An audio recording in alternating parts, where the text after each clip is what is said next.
Hello दोस्तों, good morning. कैसे हैं आप सब? मेरा नाम धीरज और आप देख रहे हैं धीरज सीटेट एकेडमी। तो चलिए आज की ताज़ा खबर की ओर बात करते हैं। आज आपका 10 सितंबर को टीचर संबंधित या शिक्षा संबंधित जितने भी न्यूज़पेपर होगा वो हम आपके लिए लेकर आए हैं।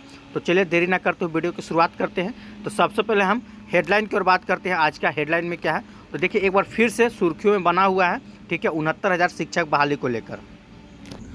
देखिए क्या कहा जा रहा है इसमें। कहा जा रहा है कि 69,000 शिक्षक भर्ती में नई मेरिट लिस्ट बनाने के आदेश पर सुप्रीम कोर्ट ने की रोक लगा दी। मतलब कि आपको पता होगा यूपी में जो 69,000 शिक्षक भर्ती पर जो नई मेरिट लिस्ट की बात चल रही थी, उस पर सुप्रीम कोर्ट ने रोक लगा दिया गया। मतलब कि अभी कोई मेरिट लिस्ट या नई मेरिट लिस्ट जारी नहीं होगी। ठीक है, आगे देखते हैं। चलिए आगे है आपका कि बीएड में नामांकन को आज जारी होगी चौथी मेगा सूची। ठीक है, पहली दूसरी तीसरी हो चुकी है, आज मंगलवार, आज के दिन आपको चौथी मेगा सूची जारी होगा। आप उसमें अपना लिस्ट देख सकते हैं। ठीक है, चलिए स्पोर्ट राउंड के चक्कर में जो है स्पोर्ट राउंड अब आप का नहीं होने वाला है। ठीक है, आगे देखिए, फिर है एक यही खबर आपको मिल रहा है देखने को। 69,000 शिक्षक भर्ती की नई चयन सूची पर रोक लगा दिया गया है सुप्रीम कोर्ट का आदेश के अनुसार। ठीक है, तो चलिए तमाम खबरों को हम एक खबर और है, इंपॉर्टेंट है ये।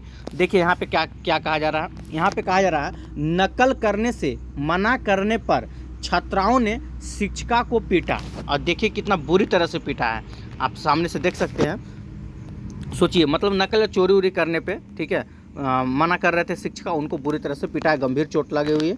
तो चलिए सारी खबरों को हम डिटेल से चलते हैं। उससे पहले कि अगर आप हमारे चैनल पर नए हैं तो चैनल को सब्सक्राइब कर लीजिएगा और बेल आइकन दबाना नहीं भूलिएगा। ठीक है, चलिए तो वीडियो की शुरुआत करते हैं। देखिए क्या कहा जा रहा है। कहा जा रहा है 69,000 शिक्षक भर्ती में नई मेरिट लिस्ट बनाने के आदेश पर सुप्रीम कोर्ट की रोक लग गई है। आप सबको पता था कि यूपी में, मतलब इलाहाबाद हाई कोर्ट जो था वो ऑलरेडी कह चुकी थी कि नई मेरिट लिस्ट को जारी किया जाए, लेकिन कल सोमवार को सुनवाई में सुप्रीम कोर्ट ने साफ साफ मना कर दिया है कि अभी कोई भी नई सूची, मतलब नई मेरिट लिस्ट नहीं जारी होगा। ठीक है, इसके ऊपर और सुनवाई होगी। पूरी खबर क्या है आपको हम एक बार विस्तार से बता देते हैं। देखिए कहा जा रहा है शीर्ष कोर्ट इलाहाबाद हाई कोर्ट के निर्णय के विरुद्ध करेगा सुनवाई। कौन करेगा? तो सुप्रीम कोर्ट इलाहाबाद के विरुद्ध अब सुनवाई करने वाला है। ठीक है, क्या है पूरी मामला, आइए देखते हैं। कहा जा रहा है कि उत्तर प्रदेश में 69,000 सहायक शिक्षकों की भर्ती के मामले में नए सिरे से चयन सूची तैयार करने के इलाहाबाद हाई कोर्ट के आदेश पर फिलहाल रोक लग गई है। ठीक है, मतलब कि नई सूची अब जारी नहीं होगी, नई मेरिट लिस्ट जारी अभी नहीं होगा क्योंकि उस पर रोक लग चुका है। सुप्रीम कोर्ट ने सोमवार को हाई कोर्ट के आदेश को चुनौती देने वाली याचिका पर नोटिस जारी करते हुए अंतरिम आदेश में नए सिरे से लिस्ट तैयार करने को फिलहाल टालने का आदेश दिया है। जो आप नई मेरिट लिस्ट तैयार कर रहे थे उसको अभी फिलहाल सुप्रीम कोर्ट से टालने का आदेश दिया गया है कि अभी मत निकालिए, अभी उस पर और बहस होने वाला है कि क्या मेरिट लिस्ट की ज़रूरत है, या हो सके उन्हीं में कुछ जांच पड़ताल होगा, या कुछ ऐसा ही कि कुछ ऐसा नियम बनेगा, ठीक है, जो अगला मेरिट लिस्ट ना निकालना पड़े। ठीक है, आगे देखिए और क्या कहा जा रहा है। आगे कहा जा रहा है कि अगली सुनवाई 23 सितंबर को होगी, यानी कि आज है 10 सितंबर, अगला सुनवाई कब होगी तो 13 दिन बाद होने जा रहा है, यानी कि 12 दिन बाद 23 सितंबर को होगी। ये आदेश प्रधान न्यायाधीश CJI DY चंद्रचूड़ की अध्यक्षता वाली पीठ ने सोमवार को सामान्य वर्ग के चयनित अभ्यर्थियों की याचिका पर सुनवाई करते हुए दिए हैं। ठीक है, चलिए आगे देख लेते हैं क्या है कि रवि सक्सेना समेत 52 अभ्यर्थी ने याचिका दाखिल कर हाई कोर्ट की खंडपीठ के फैसले को रद्द करने की मांग की है। एक याचिका रोबिन सिंह ने और अन्य की ओर से भी दाखिल की गई। हाई कोर्ट की खंडपीठ के एकल पीठ का फैसला पलटते हुए 13 अगस्त को क्या कहा जा रहा है। देखिए 13 अगस्त को 69,000 सहायक शिक्षकों की भर्ती की मेरिट लिस्ट रद्द कर 3 महीने में नई लिस्ट बनाने का आदेश दिया था। ठीक है, मतलब 13 अगस्त को ऐसा जारी किया गया था कि इस सूची को रद्द किया जाए 69,000 मेरिट लिस्ट को, और अब एक नई मेरिट लिस्ट तैयार किया जाए। लेकिन कहा जा रहा है कि सोमवार को सुनवाई के दौरान नौकरी पा चुके सामान्य वर्ग के अभ्यर्थियों के वकील, जो सामान्य वर्ग के अभ्यर्थियों के जो वकील हुए उनका नाम है मुकुल रोहतंगी, राकेश द्विवेदी आदि ने हाई कोर्ट की इलाहाबाद हाई कोर्ट की खंडपीठ के आदेश का विरोध करते हुए कहा कि याची 4 वर्षों से, मतलब उनके जो कैंडिडेट हैं वो 4 वर्षों से नौकरी कर रहे हैं और अब हाई कोर्ट ने नए सिरे से लिस्ट तैयार करने के आदेश दिए हैं जो कानूनी ठीक नहीं है। एक तरह से देखा जाए जो 4-5 साल से नौकरी कर रहे हैं अब उनके ऊपर मेरिट लिस्ट जारी किया जाएगा, ठीक है, बहुत कुछ बदलेगा। उनका कहना था कि आरक्षित वर्ग के उम्मीदवारों 2 बार लाभ नहीं ले सकते हैं। आरक्षित वर्ग के अभ्यर्थी के वकीलों ने कहा कि देखिए एक है आपका आरक्षित और एक है अनारक्षित, दोनों में लड़ाई है, ठीक है। कि अभ्यर्थियों के वकील ने कहा कि हाई कोर्ट का आदेश बिल्कुल सही है। कोई हाई कोर्ट के आदेश को सही बता रहा है, कोई हाई कोर्ट के आदेश को गलत बता रहा है, ठीक है। इन दोनों में अब बात कोर्ट तक पहुंची गई है, तो देखिए फिर क्या होता है। क्योंकि नियम यही है कि अगर आरक्षित वर्ग का कोई अभ्यर्थी अनारक्षित वर्ग के अभ्यर्थी से ज़्यादा अंक पाता है तो उसे अनारक्षित वर्ग का माना जाएगा। बात तो सही है, ठीक है, आप यूआर कैटेगरी में आ जाते हैं। कोर्ट ने संक्षिप्त दलीलों सुनने के बाद मामले को महत्वपूर्ण माना, ठीक है, और क्या कहा, और याचिकाओं पर नोटिस जारी किया। सुप्रीम कोर्ट ने पक्षकारों से कहा कि वे अधिकतम 7 पृष्ठों की संक्षिप्त लिखित दलील दाखिल करें। मामले पर 23 सितंबर को अगली सुनवाई होगी। अब जो भी सुनवाई है अब इन लोग का 23 सितंबर को होगा, ठीक है। आगे आपका कि सामान्य वर्ग के उम्मीदवार रोबिन सिंह की याचिका में कहा गया कि देखिए अब इधर क्या कहा गया कि हाई कोर्ट की खंडपीठ के आदेश का असर है कि 4 वर्ष से नौकरी कर रहे सामान्य वर्ग के याचिकाकर्ताओं जैसे लोगों की नौकरी पर संकट आ गया है। कोर्ट ने इस मानवीय पहलू पर ध्यान नहीं दिया। याचिका में कानूनी सवाल उठाते हुए कहा गया कि असिस्टेंट टीचर रिक्रूटमेंट एग्जाम की भर्ती की मुख्य परीक्षा है, इसे सिर्फ क्वालिफाइंग एग्जाम नहीं कहा जा सकता। उनका यह भी कहना था कि आरक्षित वर्ग को रियायत भी एक बार दी जा सकती है, 2 बार नहीं। अब देखिए पूरी मामला क्या है, ये अब तो 23 सितंबर को ही पता चलेगा कि नई मेरिट लिस्ट जारी किया जाएगा कि नहीं किया जाएगा। इसके ऊपर और अच्छे से सुनवाई 23 सितंबर को किया जाएगा, ठीक है। आगे देखिए, ये आपका बीएड में नामांकन को आज जारी होगा 4थी मेगा सूची, ठीक है। वैसे स्टूडेंट जो अभी तक अगर सोच रहे थे कि स्पोर्ट राउंड का मतलब एडमिशन कराएंगे तो उनके चक्कर में ना रहें। जो भी सीट बचा हुआ है, इतना सीट बचा हुआ है, इसमें 4थी राउंड में पूरा कर लिया जाएगा, ठीक है। चलिए आगे देखते हैं। ये वही मामला है आपका 69,000 शिक्षक भर्ती की चयन सूची पर रोक लगा दिया गया है, मतलब अब कोई मेरिट लिस्ट जारी नहीं होगा। आगे देखते हैं।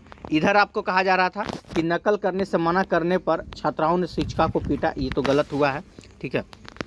आगे देखते हैं और क्या कहा जा रहा है। ये बहुत इंपॉर्टेंट खबर है, यहाँ से खबर निकल के आ रही है, देख सकते हैं आप कि गंडक में नाव पलटी, बाल बचे 25 शिक्षक समेत 30 लोग, मतलब 25 गो शिक्षक है और 30 गो लोग हैं, यानी कि 55 गो कहीं ना कहीं देखा जा रहा है। आगे देखिए और क्या है, इसमें कहा जा रहा है कि 4 शिक्षकों की हालत नाजुक बताया जा रहा है। GMCH में कराया गया है भर्ती।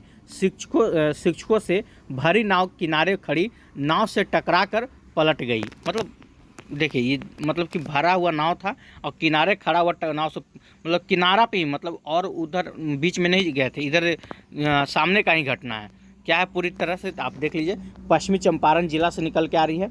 कहा जा रहा है कि उत्तरी पटजिरावा पंचायत के पुजाहा घाट पर सोमवार की सुबह गंडक नदी में शिक्षकों से भरी नाव अनियंत्रित होकर दूसरी नाव से टकरा गई। इससे नाव पर सवार 25 शिक्षिकाओं समेत 30 लोग नदी में डूबने लगे। चीख पुकार सुनकर दौड़े ग्रामीण ने सभी लोगों को बांस, रस्सी और गमछा आदि के सहारे नदी से निकाला मतलब उन लोगों को निकाल लिया गया। डूबने वाले में 4 शिक्षिकाओं की हालत नाजुक बताया जा रहा है। यही एक दुख भरी खबर है कि उन लोगों का नाजुक बहुत है, ठीक है। क्या क्या है तो देख लीजिए, उनका नाम भी आप लोग को यहाँ दिया होगा, ठीक है, यहाँ से आप देख सकते हैं। कहा जा रहा है कि इनमें, ठीक है, MSI श्रीनगर स्कूल की शिक्षिका है आभा कुमारी, ठीक है, और UHS स्कूल की प्रतिभा कुमारी, लक्ष्मण कुमार हैं, भारती और संतोष कुमार शामिल है। यही 4 लोग हैं, ठीक है। चलिए अब इसमें क्या कहा गया है और देख लेते हैं आगे। यहाँ से देखिए कहा जा रहा है कि जिलाधिकारी दिनेश कुमार ने राय ने, ठीक है, कहा कि सरकारी कर्मचारियों, एक मिनट, सरकारी कर्मचारियों को पोषक क्षेत्र में सुरक्षित आवासन करने का प्रावधान है, ठीक है। चलिए इसमें कुछ खास ऐसे नहीं कहा जा रहा है, मतलब उन्हीं को बताया जा रहा है फिलहाल। और देखते हैं और कुछ है, चलिए और विशेष कुछ नहीं है। बात कर ले अगर थोड़ा सा बीपीएससी टीआरई 3 को लेकर, तो देखिए अभी तक ऐसा कुछ नहीं है, ठीक है। अभी आपका 9 to 12 तक का आंसर की भी जारी कर दिया गया है। अब आपको इंतज़ार करना है तो रिजल्ट का। रिजल्ट कब तक आएगा तो इतना जान लीजिए, इस महीना में आप लोग का रिजल्ट नहीं आने वाला है, ठीक है। क्योंकि कल ही परसों के पेपर में आपको हम बताए थे, उसमें साफ साफ, ठीक है, शिक्षा विभाग से ही कहा जा रहा है कि बीपीएससी की ओर से कि जब तक शिक्षा विभाग रोस्टर तैयार करके नहीं देगा तब तक आगे बात बढ़ेगी नहीं। और ये भी कहा गया कि अक्टूबर का प्रथम वीक में, आज जब बीपीएससी के द्वारा ये कहा जा रहा है कि चाहे तो सितंबर के लास्ट तक या अक्टूबर के प्रथम वीक में हम निकाल देंगे आप लोग रिजल्ट, तो समझ लीजिए कि महीना आने वाला नहीं है रिजल्ट, ठीक है। अगला वीक का ही आप इंतज़ार करें। अब सवाल उठता है कि ऐसे बहुत लोग हैं जो आंसर की से अपना आंसर मिला चुके हैं, जिनका सिलेक्शन हो रहा, वो तो बहुत बहुत धन्यवाद भैया, आप आंसर की से मिला लिए हैं, आपको पता चल चुका है कि आपका सिलेक्शन होना है। और देखिए एक ही फंडा है सिलेक्शन के मामले में, ठीक है। और कट ऑफ के पीछे क्या है, इतना उतना भागना है। आप बस इतना याद रखिए, पिछले बार का कट ऑफ, ठीक है, आप तो देख ही रहे हैं यूट्यूब पे बड़ा पड़ा हुआ है। पिछले बार के कट ऑफ से अगर आपका नंबर, ठीक है, 5 से 7 नंबर ज़्यादा है, ज़्यादा नहीं, 10 नंबर भी हम नहीं बोलने वाले हैं इस बार, मात्र 5 से 7 नंबर ज़्यादा है पिछले बार के कट ऑफ से, समझिए कि आपका सिलेक्शन होना तय है। इसमें कोई आपको नहीं रोक सकता है, ठीक है। अगर यही नंबर आपको पिछले बार के कट ऑफ से 5 से 7 नंबर कम है या 2-4 नंबर भी, मतलब 4 नंबर भी कम है, तो समझिए कि आपका सिलेक्शन नहीं होने वाला है। यही आपका एक एकदम अच्छा कट ऑफ देखा जाए। अगर आपको देखना है कि आप पिछले बार के कट ऑफ उठाइए, आपका अगर उससे नंबर प्लस में है, मान लो 85 गया या 88 जा रहा, तो आप उससे 5-7 नंबर इस बार टीआरई 3 में ज़्यादा ला रहे हैं, तो आपका सिलेक्शन हो गया है, आपको टेंशन लेने की ज़रूरत नहीं है। लेकिन वैसे स्टूडेंट जिनका नंबर ऑलरेडी कम है, वो जान चुके हैं कि हमारा तो सिलेक्शन होने से रहा, वो अभी से क्या करेंगे, वो रिजल्ट का इंतज़ार करना क्या उनके लिए सही है? अभी से 1 महीना या 1.5 महीना समझिए कि रिजल्ट में लेट है, तो क्या आप रिजल्ट का इंतज़ार कीजिएगा बैठकर? क्या ये बात सही है? बिल्कुल नहीं। आपके पास इतना सोचने का समय नहीं है। आप जान रहे हैं कि आपके ऊपर तुरंत टीआरई 4 आने वाला है, ठीक है। टीआरई 4 का सूचना हो चुका है, बहुत जल्द आने वाला भी है। और हो ना हो, होली से पहले आपका परीक्षा भी ले लिया जाएगा। फरवरी होते होते आप लोग का परीक्षा ख़त्म भी हो जाएगा। जहाँ तक कि जैसे ही इसका मतलब रिजल्ट आया और उसके बाद तुरंत उसका नोटिफिकेशन आप लोग को देखने को मिल जाएगा। तो आप देरी किस चीज़ का कर रहे हैं? जिनका सिलेक्शन नहीं हो रहा, आप तो समझ गए ना अपने आप को कि हाँ मेरा तो नहीं होने वाला है, तो आप क्यों इंतज़ार कर रहे हैं रिजल्ट का? चुपचाप बुक पढ़ा हुआ है, अपना सेट उठ मारना शुरू कीजिए, पढ़ना शुरू कीजिए। अभी आपके पास अच्छा समय है, आप NCERT पढ़ सकते हैं, ठीक है। डेली अगर 1-1 चैप्टर 2-2 चैप्टर भी पढ़ते हैं तो बहुत अच्छा रहेगा। झूठ-मूठ का इस सब के चक्कर में, यूट्यूब के चक्कर में रहिएगा, इसका कट ऑफ उसका कट ऑफ देखते रह जाइएगा, कुछ हासिल नहीं होने वाला नहीं है, आपका 2-4 नंबर बढ़ने वाला नहीं है, ठीक है। जितना जल्दी हो सके आप अपने आप को एक्टिव कर लीजिए पढ़ाई की ओर, ठीक है, वही अच्छा रहेगा। खैर आज के लिए हम इतना ही बोलना चाहेंगे, ज़्यादा कुछ नहीं, ठीक है। बाकी तो अब आपका रिजल्ट आएगा उसके बाद देखा जाएगा। अगर आप लोग को वीडियो अच्छा लगा हो तो वीडियो को लाइक कीजिएगा, चैनल को सब्सक्राइब कीजिएगा, इससे ज़्यादा शेयर जरूर कीजिएगा। आज के लिए इतना ही। जय हिंद, जय भारत। फिर कल मिलते हैं सुबह 8 बजे।